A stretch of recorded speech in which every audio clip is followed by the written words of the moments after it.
During his decade and a half on Capitol Hill, U.S. Congressman Doug Lamborn, representing Colorado's 5th District, has been a strong voice promoting robust American support for both Ukraine and Israel.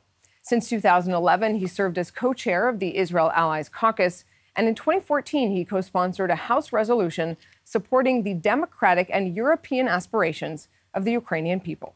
Congressman Lamborn, thank you for adding your voice to this forum. I'll turn it over to you. Hello, I am Congressman Doug Lamborn from the United States. It is an honor to address you today at the 3rd Annual Kyiv Jewish Forum. Although I cannot join you in person, it is good to be with you in spirit, especially on the 30th anniversary of the establishment of diplomatic relations between Israel and Ukraine. It is wonderful that so many senior government officials from Israel are able to participate in this event, and especially so many senior leaders from the government of Ukraine. Everyone participating in the conference knows that this part of the world, while bountiful and beautiful, has historically seen more than its share of conflict. Located at the crossroads of empires and great powers throughout modern history, Ukrainians are justifiably protective of their independence. Having escaped the totalitarian jackboot of Soviet tyranny at the end of the 20th century, our dear Ukrainian friends are haunted once again by the specter of Moscow's deadly intentions. Our thoughts and our prayers are with the people of Ukraine as tensions escalate on their border. I hope that my country provides you as much lethal military assistance as you need, with the ideal goal of deterring any conflict from even happening. Ukrainians are a courageous people, and I will do everything I can to ensure that you have the tools you need to maintain the sovereignty you were promised under the Budapest Memorandum on Security Assurances. Like their neighbors, the Ukrainian Jewish population are a resilient people. For over 1,000 years, since Constantine VII sat on the imperial throne in Constantinople, Jewish men and women have called Kyiv home. Their industry and intelligence, familial fidelity, and unassailable faith in the God of Abraham, Isaac, and Jacob ensured those men and women of the diaspora who settled in the area were able to carve out a happy existence in the cities and towns across the Ukrainian steppe.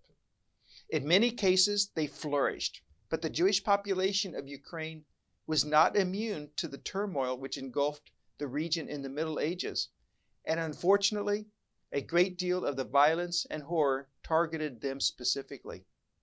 After recovering from the Mongolian occupation and flourishing under the Polish-Lithuanian Commonwealth, the Jewish population would be targeted and devastated by the Khmelnytsky uprising and suffer along with the rest of the citizens of the Commonwealth under the deluge.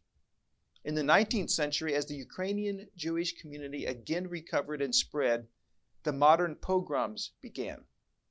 Localized at first with blood libels and mob violence, then state-run purges culminated in the worst horrors of the 20th century. But today, by the grace of God and the indomitable spirit and bravery of their people, the Jewish community of Ukraine remains alive and well. The history of Ukraine's Jewish population puts into stark relief the extreme dangers of anti-Semitism. Villainizing people based on who they are is the prerequisite for ethnic violence. The shocking evils we witnessed in the early and mid-20th century, directed at Ukrainian Jews, underscores the importance of never again. But never again can't be an empty and toothless slogan we recite at memorials. If we are serious about this statement, we must support the inalienable rights of Jewish communities around the world to defend themselves.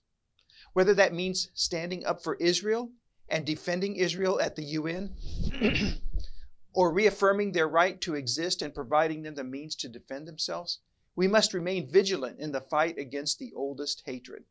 Today, that often means defending the provision of American military aid to Israel from Democrats here in the halls of Congress, combating anti-Semitic attacks in broad daylight happening in cities across the U.S. and Europe, and fighting back against boycott, divestment, and sanctions, or BDS, movements whose ultimate goal is to economically destroy Israel.